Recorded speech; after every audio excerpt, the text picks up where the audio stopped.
ऐसे एस्पिरेंट जो गेट का प्रिपरेशन कर रहे हैं तो आप क्या गुरु मंत्र देंगे? अड्डा 247 में जो पीवाईक्यूज दिए रहते हैं तो वो बहुत हेल्पफुल रहता है। बैकग्राउंड क्या है आप? मम्मी आंगनबाड़ी में है। गेट के साथ स्विच करने में आपको टफनेस फील हुई? मैंने मिस्टेक कर दी कि हेलो एवरीबॉडी, मैं हूं अनंत शेखर वशिष्ठ और स्वागत करता हूं आपके इस प्यारे से चैनल इंजीनियर्स अड्डा 247 पर। आज हम मिलने वाले हैं एक मल्टी डायमेंशनल पर्सनैलिटी के साथ जिन्होंने हर जगह पर अपने झंडे गाड़ करके दिखाए हैं, लेकिन इतना इजी भी नहीं होता है ऐसी मल्टी डायमेंशनल पर्सनैलिटी बन पाना। तो उन सभी एस्पिरेंट्स के लिए जो ऐसा सोचते हैं और घबराते हैं कि कैसे हम अपने जो सपने हैं उनको अचीव कर सकते हैं और कैसा सोच सकते हैं, उनसे रूबरू करवाते हैं। हमारे साथ यहाँ पर जुड़े हुए हैं अजहर। So congratulation Azhar. सबसे पहले अजहर को मैं इंट्रोड्यूस कर दूँ। इन्होंने 2022 में एसएससी जेई का जो एग्ज़ाम हुआ था उससे 2023 में जो रिज़ल्ट आया था उससे CPWD इन्होंने क्रैक किया है।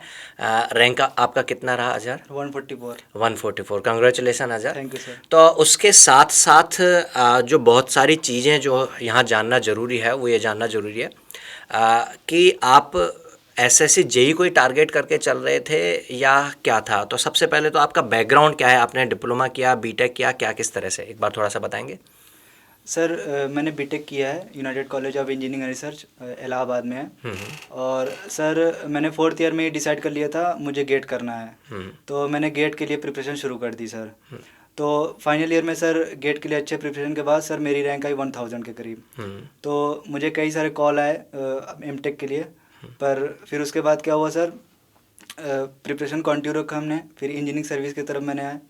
फिर उसके बाद क्या हुआ सर कि गेट 2022 फिर मैंने दिया, बट उसमें ये मैंने मिस्टेक कर दी कि मैंने मॉक वगैरह नहीं दिए उसमें। तो उसमें थोड़ा सा रैंक थोड़ा सा पीछे खिसक गए। और फिर इंजीनियरिंग सर्विस की कंटिन्यू रखे सर प्रिपरेशन। और फिर सर 23 में और 20 नवंबर में मेरा 22 में एसएससी जेई का भी फॉर्म आ गया था, मतलब एग्ज़ाम था। और उससे पहले पीएसयूज़ के भी बहुत सारे एग्ज़ाम्स है, DFCCIL है, HPCL है। तो ये सब के साथ साथ कंटिन्यू प्रिपरेशन चल रही थी मेरी।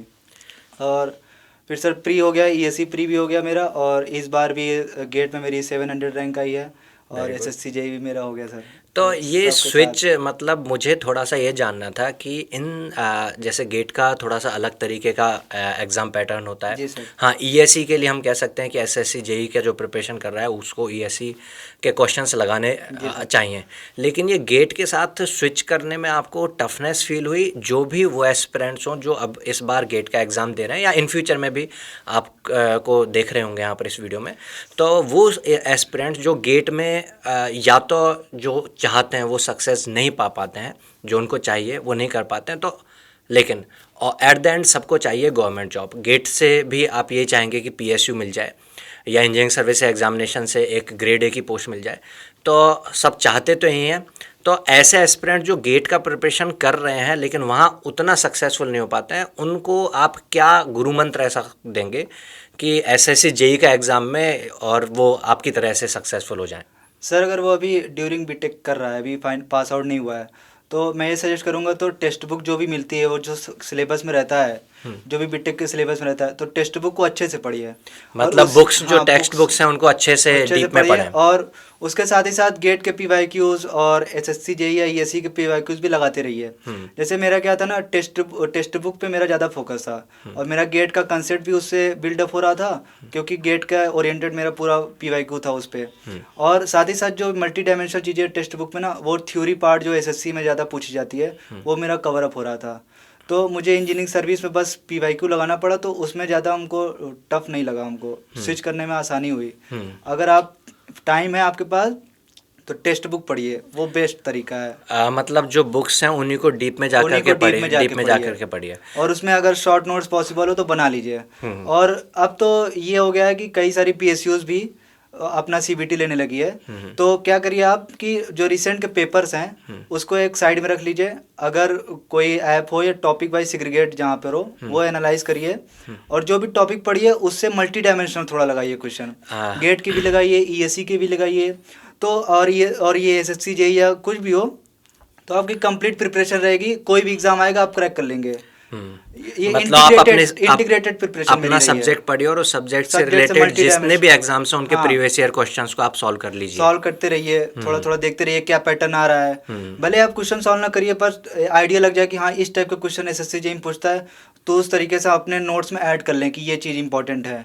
जैसे फैक्चुअल चीज़ें ज़्यादा पूछी जाती है और गेट में बहुत कंसेप्चुअल चीज़ें रहती है, तो थोड़ा सा फैक्चुअल डेटा भी उठा के डाल दिया उसमें नोट्स में, तो एक बार जब रिवाइज करेंगे ना तो गेट का तो रिवाइज हो ही रहा है।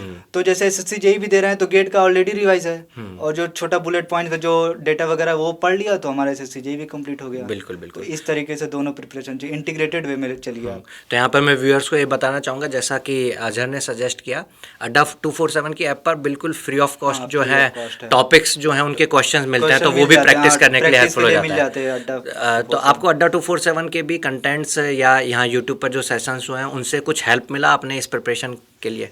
अड्डा 247 में जो PYQs दिए रहते हैं तो वो बहुत हेल्पफुल रहता है, उसमें टॉपिक वाइज आ जाता है, बाद में सोल्यूशन जो मिलता है उसमें बुक मार्क वगैरह का भी ऑप्शन रहता है। एक आप वो रीजनिंग का और बता रहे थे कि वो स्पीड बढ़ाने के लिए। हाँ, और रीजनिंग का सर एक संजीव सर हैं आपके ये अड्डा चैनल पे, उनका यूट्यूब पे कई सारे सेशन पढ़े हैं टॉपिक वाइज, बैंकिंग के लिए ज़्यादा पढ़ाते हैं, तो हमने वहाँ से प्रैक्टिस करे, थोड़ा एडवांस लेवल भी है। और GA वगैरह करंट अफेयर वगैरह के लिए आशुतोष सर हैं, उनका मंथली लास्ट 6 मंथ का आ जाता है, तो भी देख ले रहे हैं तो सफिशिएंट रहता है, करंट अफेयर के लिए ज़्यादा पढ़ना है नहीं। तो नॉन टेक का भी ये हेल्पफुल हुआ, अड्डा से बहुत हेल्पफुल हुआ। तो यहाँ पर जो भी व्यूअर्स हैं उनको सीखने के लिए ये मिलता है कि आप मल्टी डायमेंशनली अगर अपनी प्रिपरेशन को शुरुआत से जारी रखेंगे तो डेफिनेटली आपको सक्सेस मिल ही जाएगी।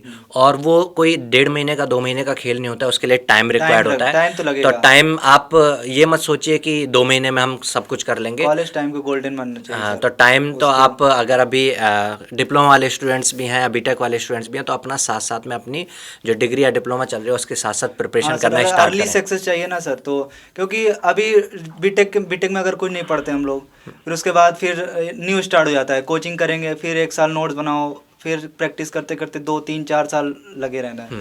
अगर पहले प्लानिंग कर लिया तो बीटेक के दौरान ही टेक्स्ट बुक पे नोट्स बना ले, थोड़ा मल्टी डायमेंशनल स्टडी कर ले तो अभी घर वाले कैसा फील कर रहे हैं आपकी सक्सेस के बाद? सर बहुत ज़्यादा खुशी है, घर का एकदम माहौल है। चलो, तो अभी आप अपनी ESE और UPSC की प्रिपरेशन जो है जर्नी जो है उसको जारी रखे हुए हैं। Yes sir. तो यहाँ पर जो भी व्यूअर्स हैं मैं चाहता हूँ कि जल्दी से आप सक्सेसफुल हों और वापस से आकर के मिलें और अपनी जो भी उस सक्सेस जर्नी की जो आपकी स्ट्रेटजी रही और क्या आपको हर्डल्स आए वो आकर के जो है शेयर करें, सो दैट जो भी यहाँ पर व्यूअर्स हैं उन सारे व्यूअर्स को उन सारी हर्डल से कैसे पार पाना है उसका गाइडेंस मिल सके। So congratulations once again Azhar. Sir thank you.